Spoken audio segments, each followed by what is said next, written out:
What's up guys, Steven the Dietitian here. I have a question for you. Are you pre-diabetic or have diabetes and want to make a change in your life? If so, keep watching this video. Diabetes is bad. Leaving it untreated and uncontrolled can lead to very bad outcomes. Not to mention diabetic kidney disease, neuropathy that affects your ability to be sexual. Yup, men, you can't get hard anymore. Vision deterioration and decreased healing of common skin tears that could potentially lead to amputations of the toes and the legs. Diabetes is bad, but if you take action now to get healthy, you won't have to worry about these things anymore. I recently got my blood work done and I found it imperative that as a dietitian, I wanted to help you kind of navigate the test and see what you can do to improve that blood marker. Because I absolutely want you to set this journey in motion. So the test that I want to talk about today is the hemoglobin A1C or HbA1c. It's a test that evaluates your blood sugar control within the past 3 months, okay? So it's going to tell you whether or not you have optimal or poor blood glucose control. Glucose comes from all carbohydrates, whether that's sweets, candy, all the way up to healthy items like oatmeal or bran flakes. Once you test for your A1C, you're going to get a percentage, and that percentage is going to tell you whether or not you have poor or optimal blood glucose control. So the optimal range to be within is 4.6 all the way up to 5.6%. The pre-diabetic range is 5.7% all the way up to 6.4%. And a diabetes diagnosis is an A1C of 6.5% and above. For both pre-diabetes and diabetes, making changes to your lifestyle, meaning you're exercising more and you're dialing in on your nutrition, is critical for seeing that number improve. If you have severe uncontrolled diabetes, so meaning you have an HbA1c of above 9% or 10%, 12%, medication in conjunction with that lifestyle change will help you improve that A1C number.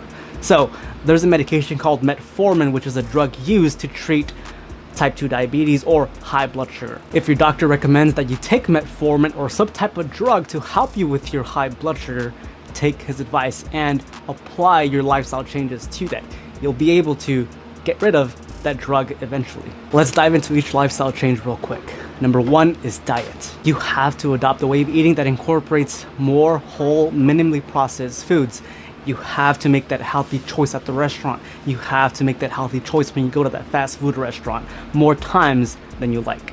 Choose more complex carbohydrates. Complex carbohydrates are things like oatmeal, bran flakes, whole wheat bread, whole wheat pasta, protein pasta, brown rice, tortillas, believe it or not, potatoes, corn, beans, lentils, chickpeas, and whole wheat flour tortillas. These foods are going to give you more fiber, which is going to help your body digest your food much more slowly, helping you absorb and extract that glucose from the food much more slowly so that you can prevent that blood glucose spike. For carbohydrate, there's no ideal portion size, but if you use this guide, which is what I give my clients, about 1/4 of your plate should be a complex carbohydrate, and this should roughly give you about 45 to 60 grams of carbohydrate. I mentioned fiber, and I want to talk about fiber. Fiber is a type of carbohydrate. Although it passes undigested through the body, it provides very minimal calories. The foods I just mentioned earlier contain fiber. Number 1, it's going to help you slow down that digestion so that your body absorbs the blood sugar much more slowly. Number 2, it helps you with your digestion so that you can have better bowel movements. And number 3, it helps you decrease your risk of colon cancer because of those better bowel movements. Fiber is pretty dope. Getting at least 14 grams of fiber per 1,000 calories that you consume is a sweet spot to aim for. So if you eat around 2,400 calories daily, your goal for fiber should be around 34 grams of fiber per day. What else will give you fiber and decrease your blood sugar? Well, it's going to be called fruits and veggies, okay? Your fruits and your vegetables are going to provide you a bunch of fiber per day. And they're also going to be very naturally low in calories. So things like asparagus, broccoli, green beans, bell peppers, onions, mushrooms, salad, kale, etc. Focus on filling up at least half of your plate with these veggies so that you can get a ton of fiber, which is going to help you keep you full and eat less at your meals, which is going to possibly help you lose weight as well. If you absolutely cannot do vegetables at breakfast, then your solution would be to include more low carbohydrate fruits. So The best fruits that I like and that I typically recommend are kiwis, strawberries, blueberries, all the berries, and peaches. These are going to be very low in calories and have high amounts of fiber, which is going to help keep you full for longer. Here's a free resource that I use to educate my clients when it comes to building a balanced plate. So use this resource if you want to lose weight and improve your blood sugar as well. Just hit that link in the description below and I can send that to you right over.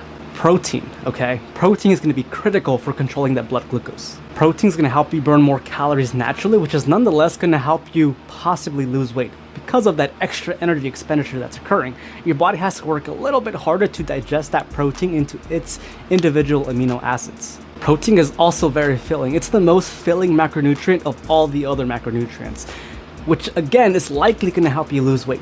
So if you pair protein plus fiber from the veggies and fruits plus fiber from the complex carbohydrates we talked about, you have yourself a recipe for weight loss and improved glucose control, meaning we're improving that HbA1c. Your body will absorb the blood sugar much more slowly because of the slower digestion time caused by the increase in protein and fiber in your diet. If you're having snacks throughout the day, I always suggest and recommend that you pair that snack with a protein source. So let's say you're having grapes for a snack throughout the day. Pair those grapes with a Greek yogurt, maybe some string cheese, maybe 2 hard-boiled eggs. This is going to slow down the digestion, which is going to help prevent a blood sugar spike caused by the grapes. As a diabetic or pre-diabetic or anyone in general, you can have grapes as a snack. Naturally occurring sugars is okay. Fruit is not bad. Other sources of protein are skinless chicken breast, tilapia, skinless chicken thighs, shrimp, sirloin steak, 96.4 ground beef, fat-free milk, protein bars, protein powders, and ready-to-drink protein shakes that you can buy at a 7-Eleven or your convenience store. A goal for protein for optimal blood glucose control is to eat between 0.8 grams all the way up to 1.2 grams per pound of your body weight. Be sure to aim lower of that range if you're more overweight. So let's say you weigh 230 pounds and you know for a fact that you are 40 pounds overweight, then you'd be eating roughly 184 grams of protein per day. Keep in mind, I multiplied your weight 230 by 0.8 to get around 184 grams of protein per day.